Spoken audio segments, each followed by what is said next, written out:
پھر کون ہے اس کا بنانے والا؟ ان ربکم اللہ، وہ تمہارا رب ہے جس کا نام اللہ ہے۔ الذی خلق السماوات والارض، جس نے زمین آسمان کو بنایا، فی ستۃ ایام، 6 دن میں پورا کیا، ثم استوی علی العرش، پھر عرش پر جا کر قائم ہوا۔ یغشی اللیل النہار، رات اور دن کے نظام کو چلایا، الشمس والقمر والنجوم، چاند سورج ستاروں کے نظام کو چلایا۔ الم نخلقکم من ماء مہین، کیا تمہیں تمہارے رب نے ایک ناپاک نطفے سے نہیں بنایا؟ ثم جعلناہ نطفۃ فی قرار مکین، پھر نطفے کی شکل میں ماں کے رحم میں مضبوط جگہ ٹھہرا دیا۔ فقدرنا، ایک اندازے سے رکھا، فنعم القادرون، ہے تمہارے رب جیسا کوئی اندازہ لگانے والا۔ کہ لم ازل ادبر فیک تدبیرا، 3 اندھیروں میں تیرے رب کی تدبیر چلی کہ آنکھیں اپنی جگہ پر ہوں، کان اپنی جگہ پر ہوں، ہاتھ پیر اپنی اپنی جگہ پر ہوں۔ الذی خلقک فسواک فعدلک، تمہیں بنایا برابر اعتدال کے ساتھ، فی ای صورت ما شاء رکبک، اور پھر یہ شکلیں دی جنہیں لے کر کے یہاں بیٹھے ہوئے ہو۔ یہ سب کچھ لے کر بارستنی بالمعاصی یا عبد سوء، کہ اے برے انسان تو میرا ہی باغی بن گیا، تو مجھے ہی للکارنے لگا۔ یہ مصالحہ کو ساتھ لینا ضروری نہیں سمجھ رہے۔ اللہ کا کیسا پیار بھرا گلا ہے، الیس اللہ بکاف عبدہ، میرا بندہ کیا میں تیرے لیے کافی نہیں ہوں؟ آج تک تو دنیا کے پیچھے بھاگا ہے، کبھی میرے بھی پیچھے تو آ۔ یا ابن آدم اطلبنی تجدنی، میرا بندہ تو میری طلب میں آئے گا تو مجھے پا لے گا۔ ان وجدتنی وجدت کل شیء، اور اگر تو نے مجھے پا لیا تو سب کچھ تو نے پا لیا۔ ہمارے درمیان آپ کے اس دیار کے حضرت مولانا مقبول صاحب دنگھٹا کے رہنے والے، ماشاء اللہ سے بہت ہی فعال شخصیت رہے ہیں آپ۔ تبلیغ سے انتہائی آپ کا والہانہ جو ہے ربط رہا ہے، لیکن ادھر کچھ دنوں سے طبیعت کی ناسازی کی بنا پر آپ گھر پر ہیں، تو سب سے پہلے ہم اور آپ دعا کریں اللہ ان کو شفائے کاملہ عاجلہ عطا فرمائے۔ تو آئیے ہم چاہیں گے کہ مختصر سا کچھ اپنا آپ جو ہے اپنے کلمات سے نوازیں ہم لوگوں۔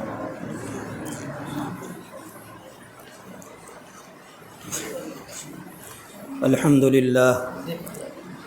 للہ الذی لا یصفہ الواصفون، لا تغیرہ الحوادث ولا یخشى الظواہر، واشہد ان لا الہ الا اللہ وحدہ لا شریک لہ، واشہد ان سیدنا مولانا محمدا عبدہ ورسولہ، ارسلہ بالحق بشیرا ونذیرا وداعیا الی اللہ باذنہ وسراجا منیرا، وصلی اللہ تعالی علی خیر خلقہ محمد وآلہ وصحبہ وبارک وسلم تسلیما کثیرا کثیرا۔ اما بعد فاعوذ باللہ من الشیطان الرجیم، بسم اللہ الرحمن الرحیم۔ وکل انسان الزمناہ طائرہ فی عنقہ ونخرج له یوم القیامۃ کتابا یلقاہ منشورا، اقرأ کتابک کفی بنفسک اليوم علیک حسیبا۔ صدق اللہ العظیم۔ قال النبی صلی اللہ علیہ وسلم یا ابا سفیان جئتکم بکرامۃ الدنیا وکرامۃ الآخرہ، او کما قال صلی اللہ علیہ وسلم۔ میرے محترم بزرگوں، میرے بھائیوں، اس کائنات میں کسی چیز کو خود بخود وجود نہیں ملا ہوا ہے، بلکہ اللہ تبارک و تعالیٰ نے ہمیں اور آپ کو اور یہ ساری کائنات کو تھوڑے سے وقت کے لیے وجود عطا فرمایا ہے۔ ام خلقوا من غیر شیء، اس میں اللہ تعالیٰ نے نفی فرمائی کہ کوئی چیز خود بخود نہیں بنی ہے۔ ام ہم الخالقون، اس میں اللہ تعالیٰ نے نفی فرمائی کہ تم نے اپنے آپ کو بھی خود نہیں بنایا ہے۔ ام خلق السماوات والارض، اس میں اللہ تعالیٰ نے نفی فرمائی کہ یہ زمین یہ آسمان تم نے نہیں بنائے، نہ تو خود بنے ہو بغیر کسی بنانے والے کے، اور نہ تم نے اپنے آپ کو ہی خود بنایا ہے، اور نہ یہ زمین آسمان تم نے بنائے۔ پھر کون ہے اس کا بنانے والا؟ ان ربکم اللہ، وہ تمہارا رب ہے جس کا نام اللہ ہے۔ الذی خلق السماوات والارض، جس نے زمین آسمان کو بنایا، فی ستۃ ایام، 6 دن میں پورا کیا، ثم استوی علی العرش، پھر عرش پر جا کر قائم ہوا۔ یغشی اللیل النہار، رات اور دن کے نظام کو چلایا، الشمس والقمر والنجوم، چاند سورج ستاروں کے نظام کو چلایا۔ الم نخلقکم من ماء مہین، کیا تمہیں تمہارے رب نے ایک ناپاک نطفے سے نہیں بنایا؟ ثم جعلناہ نطفۃ فی قرار مکین، پھر نطفے کی شکل میں ماں کے رحم میں مضبوط جگہ ٹھہرا دیا، فقدرنا، ایک اندازے سے رکھا، فنعم القادرون، ہے تمہارے رب جیسا کوئی اندازہ لگانے والا۔ کہ لم ازل ادبر فی کا تدبیرا، 3 اندھیروں میں تیرے رب کی تدبیر چلی کہ آنکھیں اپنی جگہ پر ہوں، کان اپنی جگہ پر ہوں، ہاتھ پیر اپنی اپنی جگہ پر ہوں۔ اگر تخلیق کے وقت میں کتنا فرق آ جائے، 1 سینٹی میٹر اتنا فرق آ جائے، 1 سینٹی میٹر کیا بلکہ اس کا 1 کروڑواں حصہ اگر اتنا فرق آ جائے ماں کے پیٹ میں بننے کے وقت، تو آنکھیں چہرے سے ہٹ کر کے پاؤں پر آ جائیں اور پاؤں کی انگلیاں ماتھے پر آ جائیں۔ لیکن وہ اللہ ہے جو عرش پر بیٹھ کر 3 اندھیروں میں رکھ کے الذی خلقک فسواک فعدلک، تمہیں بنایا برابر اعتدال کے ساتھ، فی ای صورت ما شاء رکبک، اور پھر یہ شکلیں دی جنہیں لے کر کے یہاں بیٹھے ہوئے ہو۔ یہ سب کچھ لے کر بارستنی بالمعاصی یا عبد سوء، کیا اے برے انسان تو میرا ہی باغی بن گیا، تو مجھے ہی للکارنے لگا۔ ایک کتے سے بھی سبق نہ سیکھا جو تیرے گھر کا 1 لقمہ کھا کر ساری زندگی تجھ سے وفا کر جاتا ہے، تو پٹائی کر یا تیرے بچے پٹائی کریں سر بھی نہیں اٹھاتا، کوئی اجنبی آ جائے تو غرا کے کھڑا ہو جاتا ہے چاہے اس کی جان ہی خطرے میں پڑ جائے۔ کہ بارستنی بالمعاصی یا عبد سوء، تو میرا ہی باغی بن گیا۔ تو میرے بھائیو، ساری کائنات کے پیچھے ایک طاقت ہے جس کا نام اللہ ہے۔ آج ہم اس اللہ کو ساتھ لینا ضروری نہیں سمجھ رہے۔ اللہ کا کیسا پیار بھرا گلا ہے، الیس اللہ بکاف عبدہ، میرا بندہ کیا میں تیرے لیے کافی نہیں ہوں؟ آج تک تو دنیا کے پیچھے بھاگا ہے، کبھی میرے بھی پیچھے تو آ۔ یا ابن آدم اطلبنی تجدنی، میرا بندہ تو میری طلب میں آئے گا تو مجھے پا لے گا۔ ان وجدتنی وجدت کل شیء، اور اگر تو نے مجھے پا لیا تو سب کچھ تو نے پا لیا۔ دنیا کے پیچھے بھاگے گا، میرا کوئی وعدہ نہیں ہے کسی کو دے دوں گا کسی کو نہیں دوں گا، کسی کی دی ہوئی کو واپس لے لوں گا اور کسی کے اگلے نسلوں تک کے لیے جمع کر دوں گا۔ یہ دنیا ایسے ہی ہے، ہم اس کو آگے پیچھے کرتے رہتے ہیں۔ اس کا زیادہ ہو جانا اس کی نشانی نہیں ہے کہ اللہ بڑا راضی ہے، اس کا گھٹ جانا اس کی نشانی نہیں ہے کہ اللہ بڑا ناراض ہے۔ اللہ کی رضا کی پکی نشانی یہ ہے کہ اللہ اپنا بنا لے، اور اس کی ناراضگی کی پکی نشانی یہ ہے کہ اللہ اپنے گھر سے اپنے در سے دور کر دے اور دنیا کی لذتوں کے پیچھے دوڑا دے۔ یہ پکی نشانی ہے کہ اللہ اس سے ناراض ہو چکا ہے۔ حضرت امام حسین رضی اللہ تعالیٰ عنہ کا سر نیزے پر لٹکا دیا اور ابن زیاد کو کوفے کی حکومت دے دی۔ جس سے راضی ہے اس کا سر نیزے پر لٹکا ہوا ہے، اور جس سے ناراض ہے اس کو حکومت دی ہوئی ہے۔ یہ دنیا جزا سزا کی جگہ نہیں ہے، یہ تو امتحان کی جگہ ہے۔ دنیا بنانے والے نے بساط بچھا دی اور خود اوپر بیٹھ کر کے سب کچھ دیکھ رہا ہے۔ لا تحسبن اللہ غافلا عما یعمل الظالمون، اے لوگو یہ جو تم ظلم کر رہے ہو نا، تمہارا اللہ اس سے غافل نہیں ہے۔ اب سوال یہ پیدا ہوتا ہے کہ جب غافل نہیں ہے تو پھر پکڑتا کیوں نہیں؟ ایک سوال ہے، پکڑتا کیوں نہیں؟ تو اللہ نے اس کا جواب دیا، انما یؤخرہم لیوم تشخص فیہ الابصار، ایک دن ہے میری پکڑ کا جس دن تمہاری آنکھیں پھٹ جائیں گی۔ اذ القلوب لدى الحناجر، جس دن تمہارے دل تمہارے قلوب اچھل اچھل کر تمہارے حلق تک آئیں گے، اور پھر تم کہو گے یا لیتھا کانت القاضیہ، اے موت آجا مجھے مٹا دے۔ اس دن کا انتظار کرو، فانتظروا، اس دن کا انتظار کرو۔ اللہ فرمانے کہ میں بھی انتظار کر رہا ہوں۔ سنفرغ لکم ایھا الثقلان، یہ قرآن کے اندر ایک ایسی آیت آئی ہے جس کے اندر اللہ فرما رہا ہے کہ ان قریب میں تمہارے لیے فارغ ہونے والا ہوں۔ ارے اللہ فارغ ہی تو ہے، تو کون سا مشغول ہے؟ کوئی چکی چلا رہا ہے؟ نہیں، یہ ہمارے لہجے میں ہے، ہمیں دھمکی دے رہا ہے۔ جیسے کوئی بات ہو جاتی ہے نا تو ہم آستین چڑھاتے ہیں کہ ابھی تم سے نمٹتا ہوں، ابھی تمہیں دیکھ لیتا ہوں۔ اللہ ہمارے لہجے میں ہمیں کہہ رہا ہے سنفرغ لکم ایھا الثقلان، کہ اے حاکم، اے ظالموں، اے انسان اور جنات، ان قریب میں تمہارے لیے فارغ ہونے والا ہوں کہ کون کیا کر کے آیا ہے یا کون کیا کر رہا ہے، سب کچھ لکھا جا رہا ہے۔ لا یعزب عنہ مثقال ذرہ، تیرے رب سے رائی کے دانے کے برابر بھی کوئی چیز چھپ نہیں سکتی۔ انہا ان تک مثقال حبۃ من خردل، رائی کے دانے کے برابر اچھائی ہو یا برائی، فتکن فی صخرۃ، پہاڑ کے غار میں ہو، او فی السماوات، یا خلاؤں میں ہو، او فی الارض، یا زمین کے تہ میں ہو، پر نہ تم اپنے اللہ سے چھپ سکتے ہو، نہ گم ہو سکتے ہو۔ یاتی بہ اللہ، اللہ تمہارے ہر عمل کو سامنے لا کر کے یوں کر دے گا کہ اقرا کتابک، پڑھو اپنی کتاب کو پڑھو، کفا بنفسک اليوم علیک حسیبا، آج کسی گواہ کی ضرورت نہیں ہے، آج تمہاری گواہی کے لیے یہ خود کافی۔ میرے بھائیوں، جس طرح سے اللہ نے دنیا بنائی ہے اسی طرح سے ایک دن اسے ختم کر دے گا، اور جس دن یہ ختم کر دے گا اور ختم کر کے دوبارہ ہمیں زندہ کرے گا، اس دن کے لیے ہمیں زاد رہ چاہیے،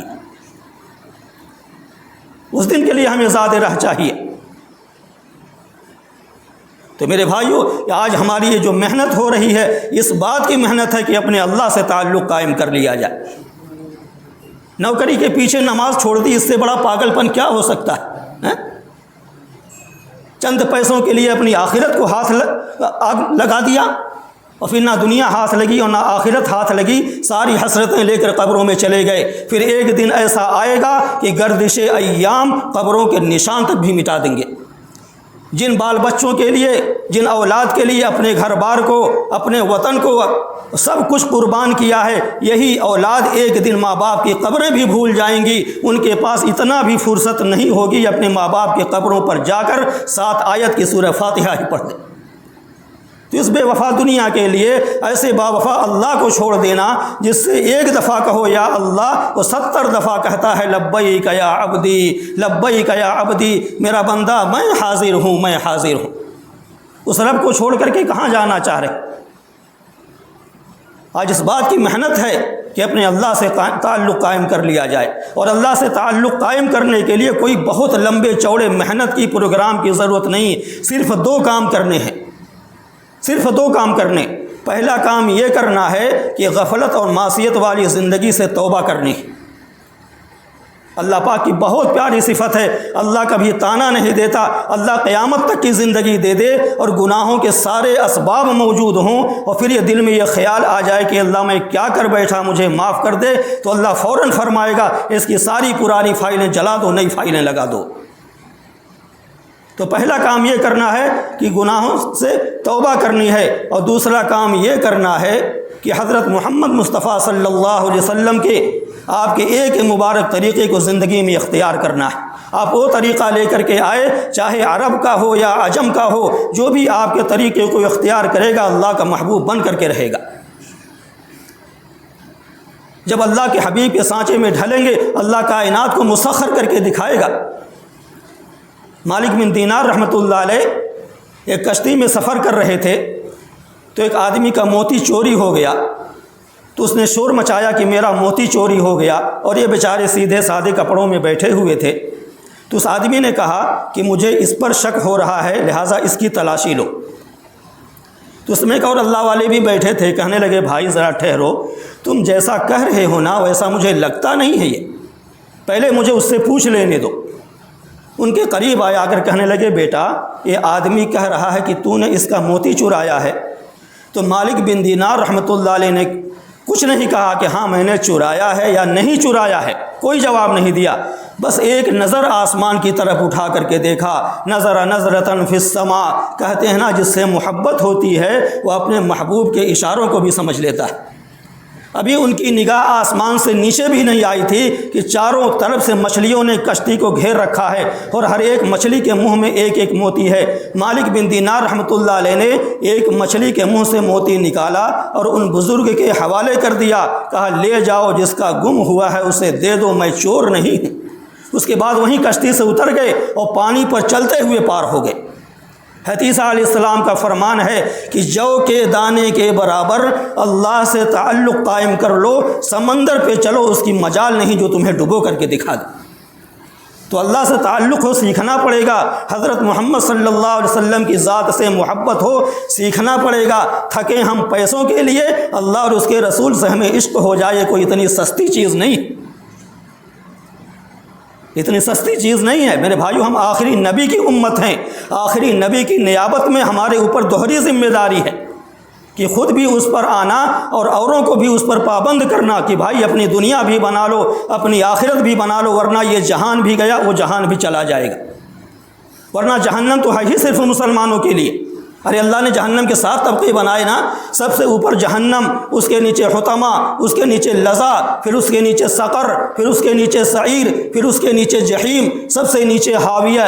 حاویہ میں منافقین ڈالے جائیں گے، جحیم میں مشرکین ڈالے جائیں گے، سقر میں ستاروں کے پجاری، سعیر میں چاند اور سورج کے پجاری، لظا میں یہودی، حطمہ میں عیسائی، اور جہنم میں وہ مسلمان جو گناہ کبیرہ کرتے کرتے بغیر توبہ کیے ہوئے مر گئے ہوں گے۔ کوئی آسان کام ہے جہنم میں جا کر پڑ جانا، جن کے عذاب قرآن نے بیان کیا ہے، قطعت لہم ثیاب من نار، آگ کا کرتا، وتغشا وجوہہم النار، آگ کی ٹوپی، سرابیلہم من قطران، آگ کی شلوار، لہم من جہنم مہاد، آگ کی چارپائی، ومن فوقہم غواش، آگ کے بستر، نارن احاط بہم سرادقها، آگ کے دیوار اور کمرے، فی عمد ممددہ، آگ کے ستون اور پلر، یسقا من ماء صدید، پینے کو، لیس لہم طعام الا من ضری، کانٹے دار جھاڑیاں کھانے کو، نہ زندگی میں چین و آرام، نہ وہاں پر موت ہوگی جو آ کر کے ختم کر دے گی۔ کوئی آسان کام نہیں جہنم میں جا کر پڑ جانا، جس کی آگ کو دیکھ کر جبرائیل اور میکائیل کی بھی چیخیں نکل گئیں۔ آپ جب معراج میں تشریف لے گئے تو میکائیل علیہ السلام کو دیکھا کہ چیختے ہوئے جا رہے ہیں۔ آپ نے جبرائیل علیہ السلام سے پوچھا، جبرائیل کیا بات ہے کہ میں دیکھ رہا ہوں کہ میکائیل چیختے ہوئے جا رہا؟ جبرائیل علیہ السلام نے فرمایا، اے اللہ کے رسول، جب سے اس نے جہنم کی آگ کو دیکھا ہے اس کا رونا بند نہیں ہوا۔ کوئی آسان کام نہیں ہے۔ پگھلا ہوا سیسا کانوں میں ڈالا جا رہا تھا اور لوگوں کی چیخ و پکار ہو رہی تھی۔ آپ نے پوچھا، جبرائیل یہ کون ہیں؟ جبرائیل علیہ السلام نے فرمایا، اللہ کے رسول، آپ کی امت کے وہ لوگ ہیں جو دنیا میں گانے سن سن کر کے مر گئے تھے۔ آج ہماری پوری نسل موسیقی اور رقص میں ڈوب چکی ہے۔ اگر آپ ان کو اس عذاب سے بچانا کام نہیں سمجھتے، ارے پیاسے کو پانی پلا دینا کتنے نیکی کا کام ہے، بھوکے کو کھانا کھلا دینا کتنے بڑی نیکی کا کام ہے، اور ایک جہنم کی طرف جانے والے کے اس کی منت خوشامد کر کے اس کے پاؤں پکڑ کے توبہ کروا کے جنت کا راستہ بتا دینا، اس سے بڑا کوئی کام ہو سکتا؟ جس باطل نے ہماری نسلوں کو اجاڑ دیا، ہماری بہنوں اور بیٹیوں کے سروں سے چادریں اتروا دیں اور آج انہیں وہاں پہنچا دیا جن کی زندگیوں کو دیکھ کر شیطان بھی شرما جاتا ہے، جس کی زندگی کو دیکھ کر فرشتے بھی حیا کرتے تھے، آج ان کی بے حیائی وہاں پہنچی پڑی جنہیں دیکھ کر شیطان بھی شرما رہا ہے۔ جس امت نے خالد جیسے سیف اللہ پیدا کیے، عمر جیسے فاروق پیدا کیے، عثمان جیسے حیا والے پیدا کیے، علی جیسے عدل والے پیدا کیے، جس امت نے رقیہ، کلثوم، زینب، عاتقہ، صفیہ، جویریہ جیسے خاتون پیدا کیے، آج اسی امت کی ماؤں کی گود سے بدماش جنم لے رہے ہیں، نافرمان پیدا ہو رہے ہیں۔ اگر آج ہم نے ان فضاؤں کو نہیں بدلا تو میرے بھائیوں ہمارے لیے کون سا وقت آئے گا؟ اس لیے میرے بھائیوں، ہاتھ جوڑ کر آپ سے التجا ہے، مؤدبانہ گزارش ہے کہ جو غفلت اور معصیت والی زندگی اب تک گزر چکی ہے اس سے توبہ کرنی ہے۔ باقی کتنی زندگی بچی ہے تو اللہ کو معلوم ہے۔ اس کے لیے ہم اپنے آپ کو پابند بنا لیں کہ ہماری باقی زندگی اللہ کے اوامر کے مطابق اور جناب محمد رسول اللہ صلی اللہ علیہ وسلم کے نورانی اور مبارک طریقے کے مطابق زندگی گزارنے کی ہمیں اور سب کو توفیق عطا فرمائے۔ وآخر دعوانا الحمد للہ رب العالمین۔